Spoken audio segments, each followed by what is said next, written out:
আমাদের এখানে 7টি column ready হয়েছে, যেগুলো দেখছেন আপনার যে শল করা এবং কি আপনার ঠেলা লাগানো এবং কি আপনার যে টান বোল্ট সে টান বোল্ট লাগানো।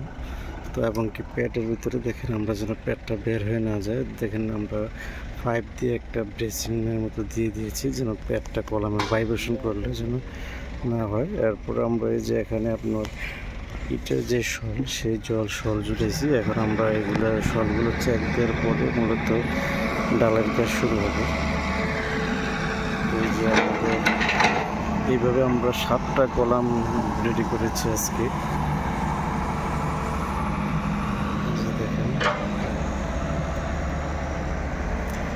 আমরা এই টোটালটাই টু জেড চেক দেব।